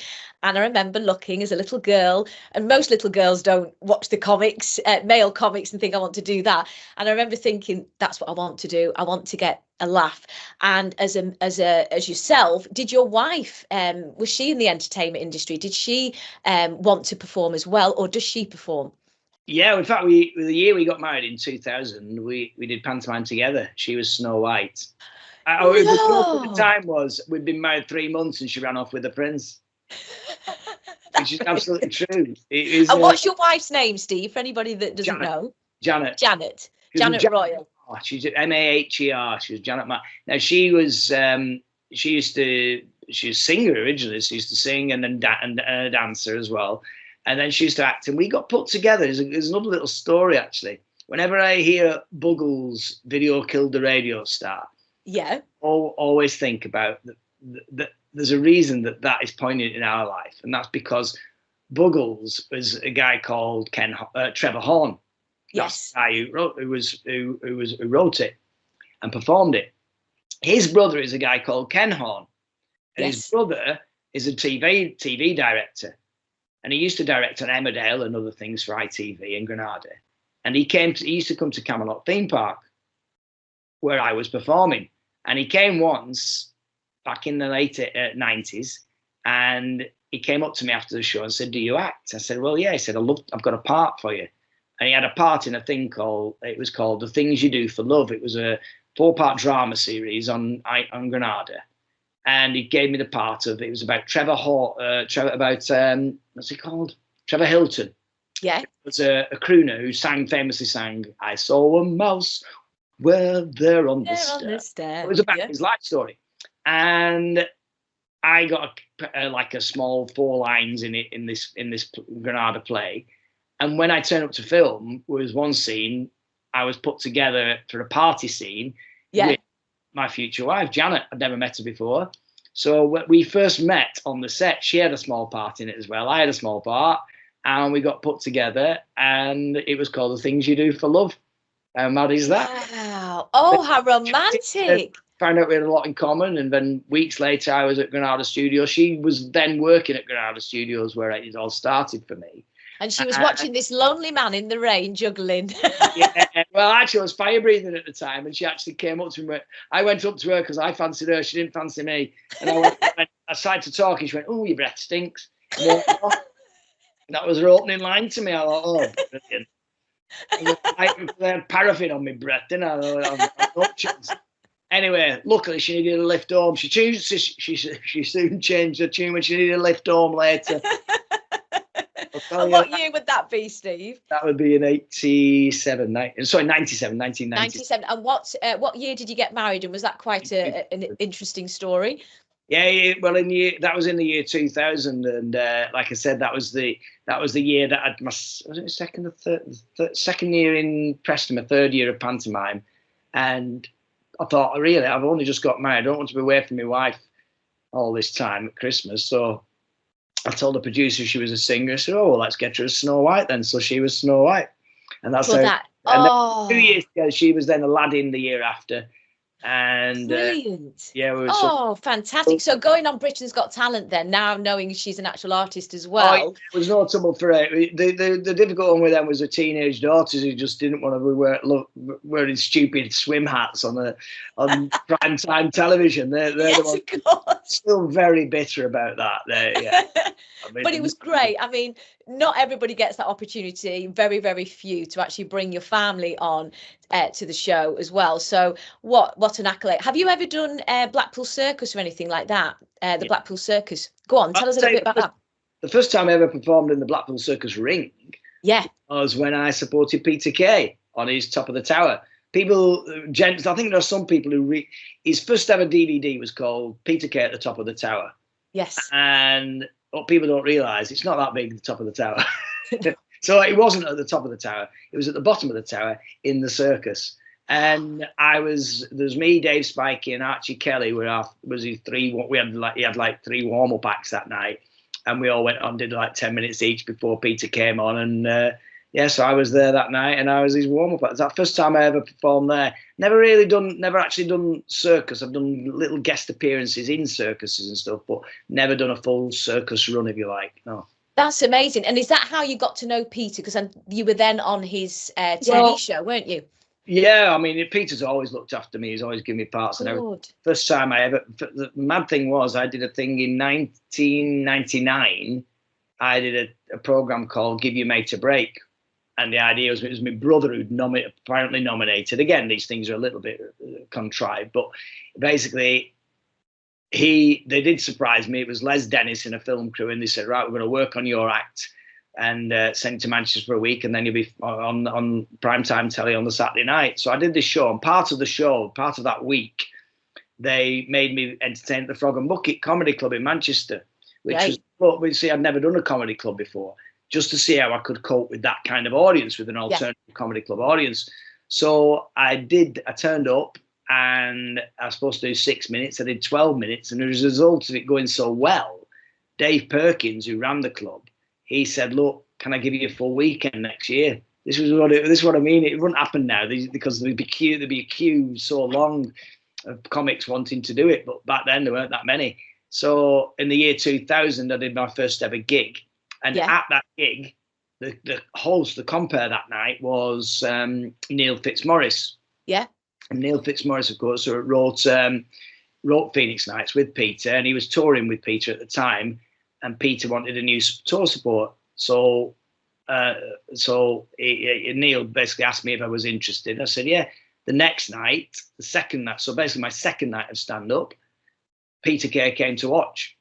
And he watched my act, came backstage. Again, Peter wasn't big and famous. You've got to remember, Peter was just doing his first ever tour. He was, absolutely. He was only small venues he was doing. And he said, "Oh, I'd love it if you could support me." And I said, "Yeah, of course I will." And so, and the same night, in fact, he went on stage and tried out new material, garlic bread and tea gyps and stuff on the same night. Brilliant. So that was our first introduction. And so I've known him since the year 2000. And then every time he did anything, Phoenix Nights, and obviously did the juggler.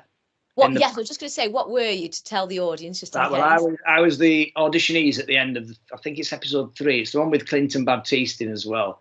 Yeah. And I'm the rubbish juggler at the end. And I remember filming it. We filmed it at the club in Farnworth in Bolton. And it was really funny because all the auditions were all done at on the last day of filming. It was just a real good laugh, real good fun.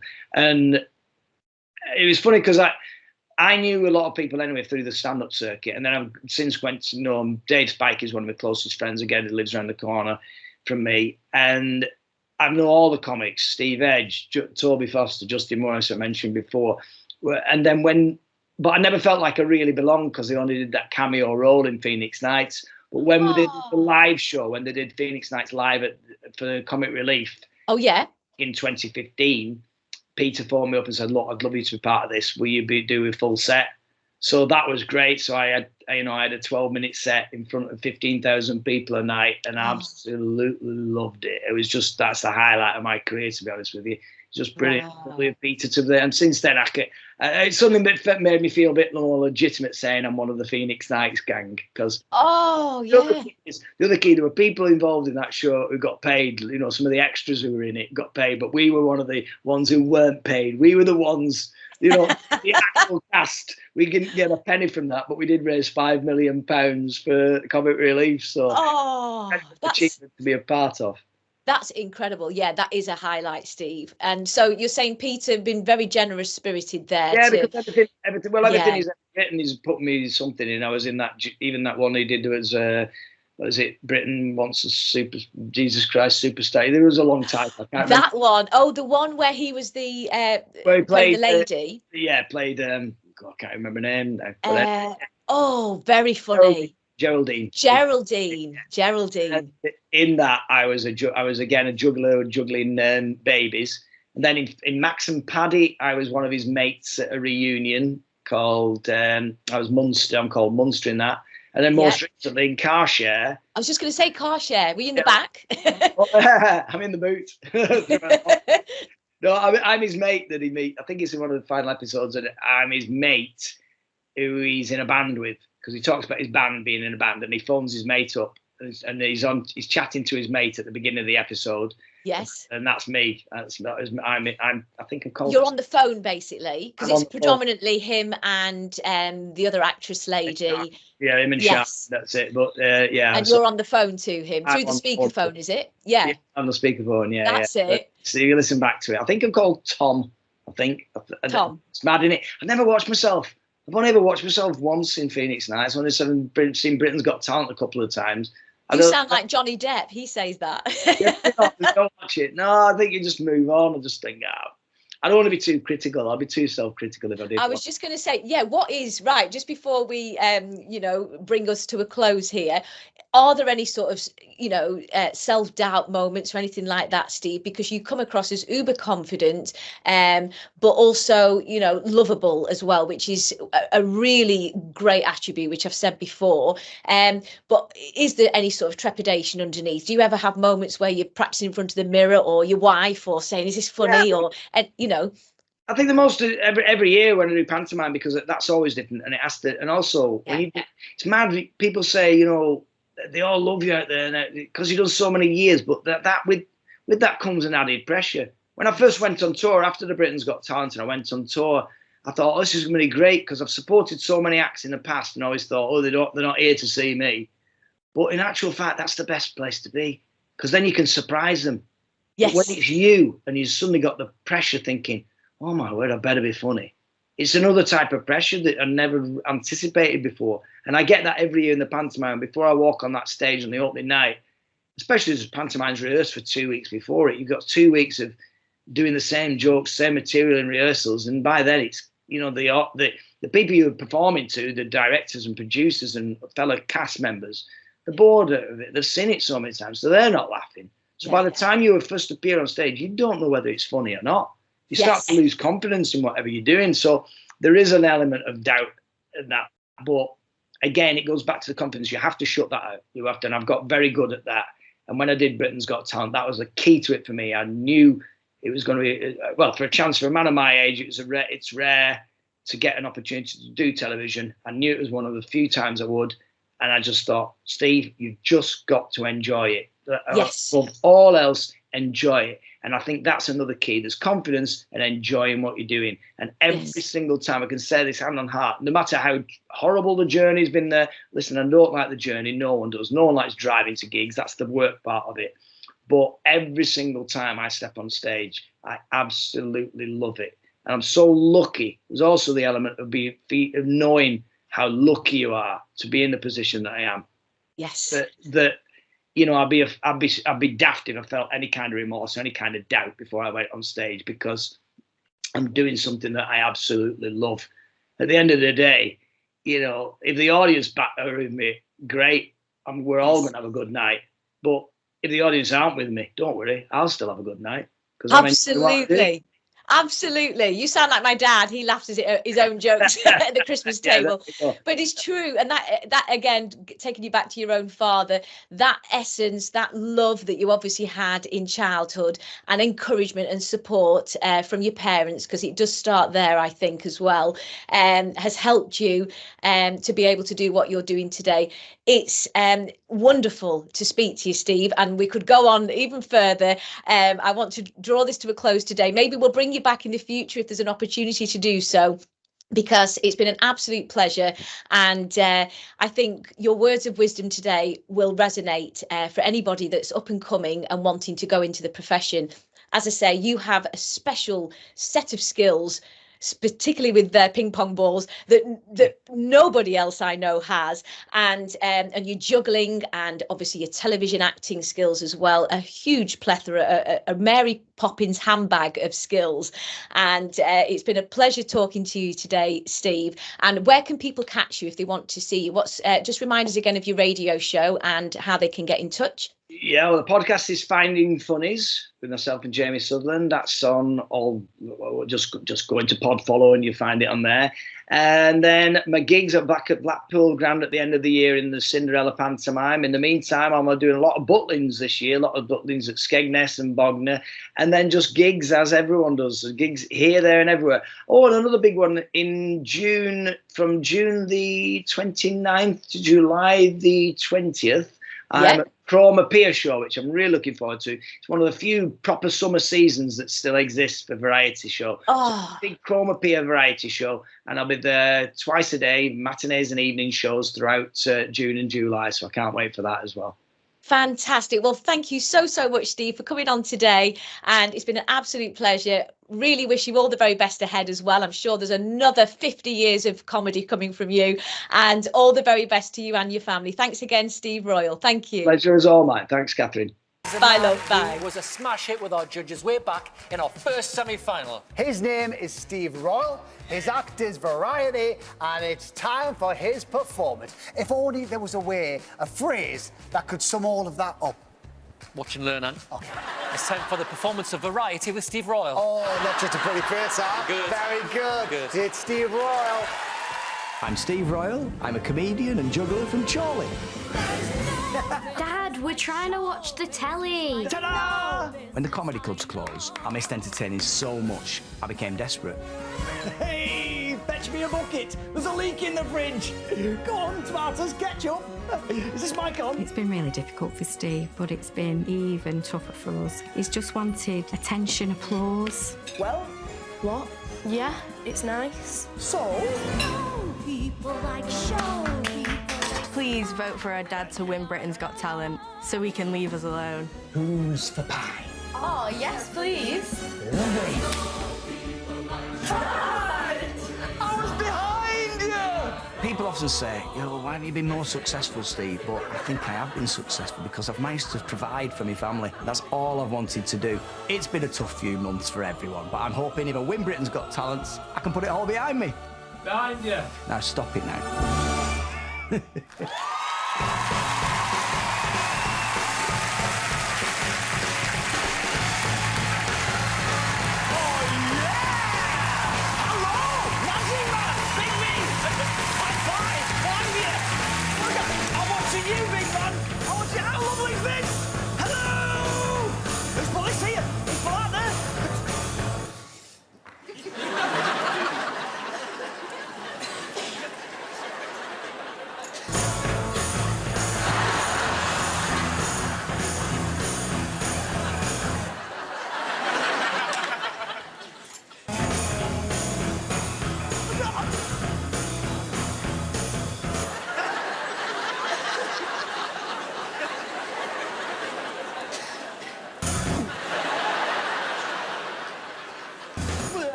people on the wall. Hello, wall again. Do us a favour on all your devices. All your devices, all your computers. Turn the volume right up. Turn the volume right up. What an opportunity this is. Right up. Is it up? Brilliant. Alexa, vote Steve Royle. Genius, that, isn't it? There's nothing you can do about it now. Ashley, mind manipulation. Mind manipulation. Look very carefully. Tell me, which is the greater? There is no answer, Alicia. There is no answer. That's a beauty of it. David, you're probably looking at me right now and thinking, is there nothing he can't do? Is there nothing he... Well, let me answer that. Using the medium of contemporary dance.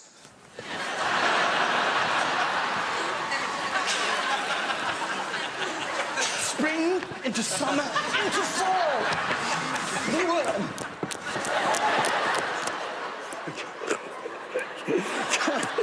Can I just say, if Rishi Sunak, the Chancellor's watching this, some of us can't possibly be retrained.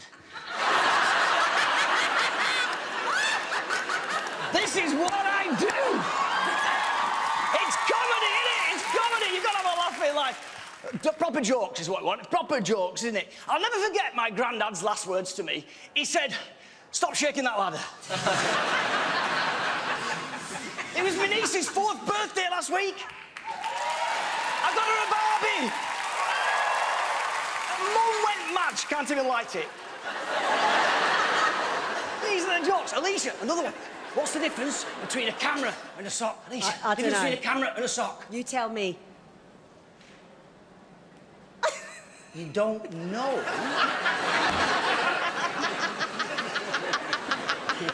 You don't know the difference between a camera and a sock. Okay, yes. She's proper worrying me now. She's proper worrying me. Hiya, kids, by the way. Wave to all the kids. All the kids all clued up with the technology. They're the Xbox generation.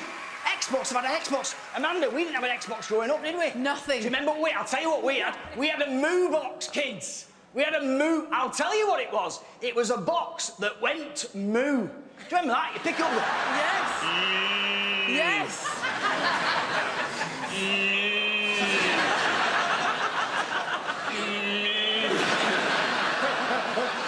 Oh, so fun. Alicia, one takes 4 tours, the other takes 5 tours. It was a joke. Try and keep up with this if you can. I am going to diversify. I'm going to finish by going to meet the wife and kids at the pool. I'm going to diversify and do some synchronised swimming finale. Music, please. Oh, yeah, sorry, lads. Oh, yeah. There we go. Let's have it. Everybody popping along. There we go. What a pool. Wife and kids are here. Wait.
See you later, family.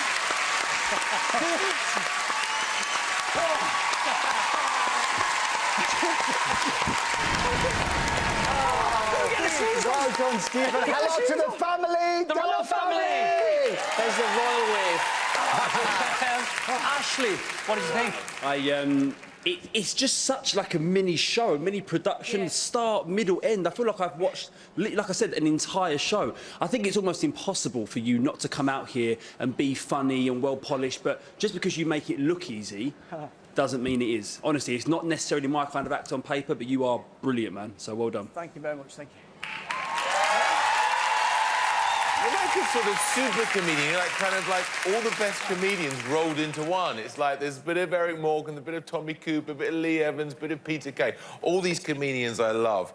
I think you would be such a wonderful winner, and I'm so rooting for you tonight. I don't want to jinx it for you, but I am so rooting for you. Thank you, David. Thank you. I've definitely got a soft spot for you, Steve. Thank you. So I didn't appreciate you picking on me tonight. What happened to you as a kid? You're crazy. I love it. In the best way possible. The silliness, you make us smile, you make us laugh. We need that right now, you know? We need to just have a giggle and not take things so seriously. You are the perfect tonic for it. And I would love to see Steve Royle at the Royal Variety Performance. Thank you very much. You're wonderful. You've been a brilliant foil, and I thank you for it. You're amazing. Thank you. Thank you. Yeah, I mean, what can't you do? I absolutely love the fact that you roped your family. You have roped your family in this time, which is brilliant. And that is what I love about you, because even though I know this act is completely honed and you've done it beautifully and professionally for so many years, it still feels very kind of homegrown and perfectly Britain's Got Talent. So congratulations tonight. Thank you. Thank you. Steve, well done again tonight. Got us belly laughing. What would it mean for you to win Britain's Got Talent? It would just be amazing. Just to get another gig. He just wants something on the horizon. Just get out of the house. I'll be honest, what I was going to do, I was going to just come on here and do a bit of simple wallpaper and painting, just so I've got transferable skills. Well, listen, Steve, well done. Thank you so much. If you think Steve Royle is this year's winner, you can vote for him by following the instructions on...